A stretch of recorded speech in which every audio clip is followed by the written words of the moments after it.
Ok, queridos, tudo bem com vocês? Deixa eu te convidar para mais uma reflexão, tá bom? Vamos tirar um tempinho aí para a gente meditar um pouco na palavra de Deus, tá? E eu volto aqui a ler, na verdade, o livro de Romanos, no capítulo 1, no versículo 18. Nós estamos falando já há algum tempo sobre a questão da ira de Deus, né? Já tem alguns vídeos gravados e eu vou dar sequência, na verdade, a esses vídeos, continuando falando a respeito da ira de Deus. O texto é Romanos 1:18, que diz assim: a ira de Deus se revela do céu contra toda impiedade e injustiça dos seres humanos que, por meio da sua injustiça, suprimem a verdade. Nós temos trabalhado esse texto, temos tratado disso já faz algum tempo. Na verdade, nós temos falado aqui que quando Paulo fala da impiedade, da injustiça, ele está fazendo aqui uma referência aos 10 mandamentos lá estabelecido pelo próprio Deus ao povo de Israel no Monte Sinai, quando Deus falou audivelmente aos ouvidos do seu povo, a toda uma nação, na verdade. E também nós temos tocado nessa questão e trazido uma espécie de resumo desses 10 mandamentos que está nos evangelhos, quando alguém pergunta para Jesus a respeito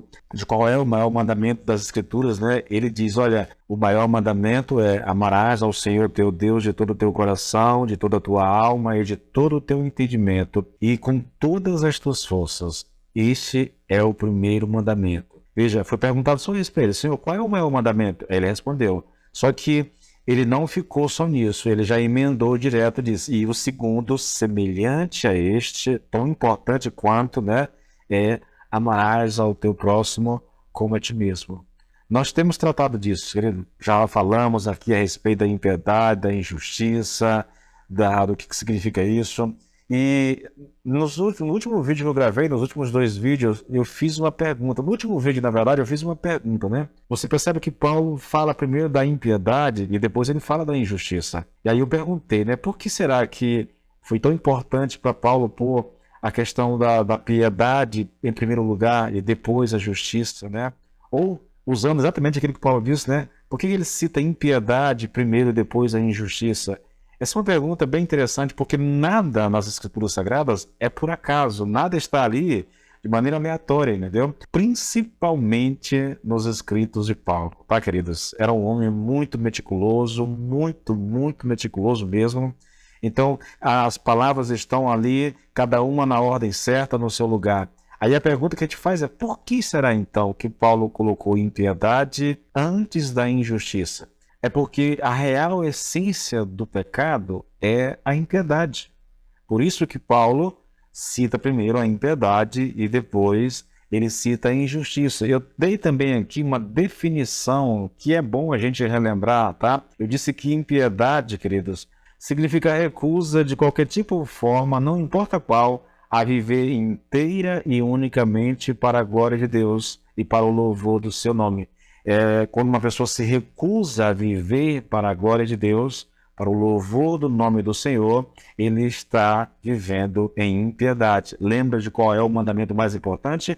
Amarás o Senhor teu Deus de todo o teu coração, com toda a tua alma, com todas as tuas forças, com todo o teu entendimento. Então, se você não ama a Deus dessa forma, você está se recusando a viver para a glória de Deus e para o louvor do seu nome. E isso faz você um ímpio, tá bom? É por isso que Paulo cita a impiedade antes da injustiça. Agora vamos para a segunda resposta, queridos. O segundo motivo, querido, para Paulo pôr a impiedade antes da injustiça é que a impiedade foi o primeiro pecado cometido. Aí eu chamo sua atenção lá para o Jardim do Éden. Sabe o que foi o que fez o primeiro casal? Eles viraram as costas para Deus e preferiram dar ouvidos ao diabo. Antes de comerem do fruto lá, querido, eles duvidaram de Deus, eles infamaram a glória de Deus. E o que significa isso? Que eles deixaram de viver para a glória de Deus. Eles se levantaram contra o próprio Deus. É interessante você olhar para aquele acontecimento dessa forma, sabe? A história diz, a Bíblia diz que os dois, o casal estava no jardim, eles tinham a presença diária do Senhor entre eles, a companhia mesmo, de todos os dias o Senhor veio para estar com o casal. Deus deu a ele ali um mandamento de que eles não poderiam comer de uma fruta, né? Ninguém sabe dizer que fruta é essa, mas Deus deu a ele esse mandamento para que ele não comesse.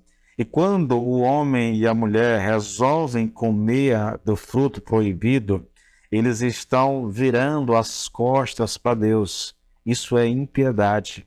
Eles estão rejeitando a instrução de Deus, eles estão rejeitando o mandamento de Deus, eles estão rejeitando, querido, a vontade de Deus e estabelecendo a sua própria vontade no lugar da vontade de Deus. Isso é impiedade.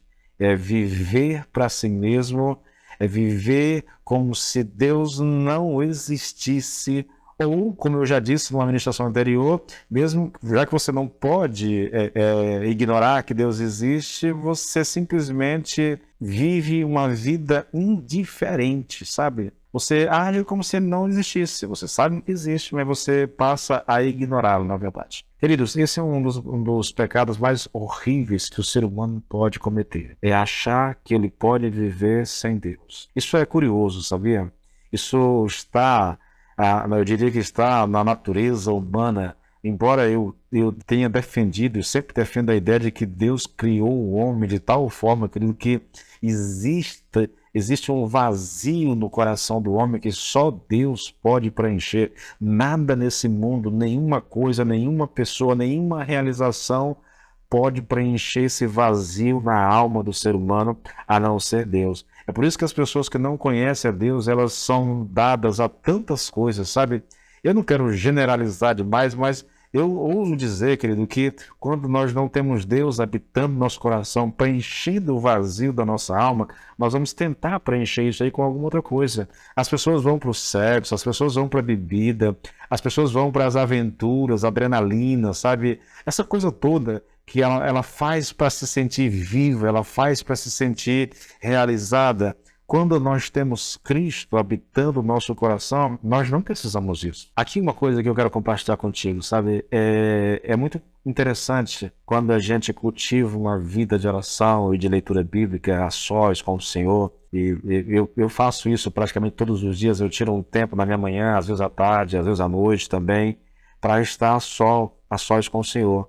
Ali eu vou ler a Bíblia, ali eu vou orar. Às vezes eu vou ler um bom livro também. Aquilo me preenche de tal forma, aquilo me satisfaz de tal forma que eu não sinto necessidade. Quem já me conheceu do passado, aí, das antigas, sabe que eu vivi de muitas aventuras na minha vida, sabe? Eu gastei muito do meu tempo me divertindo, trabalhava como DJ, na verdade, né? Com uma equipe de som na minha terra natal. E durante muito tempo eu vivi nas noitadas, me satisfazendo com aquilo, com bebidas, com mulheres, com farras, mas aquilo era só uma tentativa de preencher um vazio dentro de mim. Quando eu conheci Cristo, essas coisas elas simplesmente desapareceram. Eu não tinha mais a necessidade de tentar preencher esse vazio com essas coisas. Eu vejo hoje as pessoas fazendo isso, eu não condeno, não critico ninguém, até porque eu fiz isso durante muito tempo da minha vida, né? Eu só lamento porque eles ainda não descobriram o que eu descobri. Eu só lamento que eles ainda não conheçam a Deus da forma como eu conheço, da forma como eu fui alcançado pelo Senhor, de tal maneira que eu não preciso mais disso, eu não preciso mais da bebida. A bebida é uma tentativa de preencher um vazio na alma, sabe? Eu não preciso mais dessas aventuras sexuais, não preciso mais disso, eu não preciso mais das farras, entende? Essas coisas todas, elas não me fazem falta nenhuma. Quem já me conheceu, quem viveu comigo no passado, nas aventuras, pode estranhar demais, mas é verdade, nada disso faz falta para mim. Nada disso preenche mais aquilo que estava vazio. Por quê? Porque esse vazio foi preenchido por Deus. O Senhor preencheu. Ele satisfez a minha alma e eu não preciso mais buscar satisfação fora de Deus. Quando nós fazemos isso, querido, é porque nós estamos deixando Deus de lado, sabe? Nós estamos rejeitando a Deus. Talvez se você não tenha consciência disso, talvez você não saiba disso, mas eu quero que você tenha consciência agora. Provável que você esteja tentando preencher o vazio da sua alma com outra coisa que não seja Deus. Você nunca vai conseguir e ainda estará em pecado, porque estará substituindo Deus por um outro Deus qualquer. Isso é triste, querido. E eu te dou um conselho, tá? Entregue a vida para Jesus. Convide ele para entrar no teu coração e ele satisfará todo o vazio da tua alma. Ele preencherá a tua vida e ele dará uma razão para viver. Te garanto isso, no nome de Jesus, tá bom? Então fica a dica aqui para vocês, tá? Deus abençoe e até a próxima.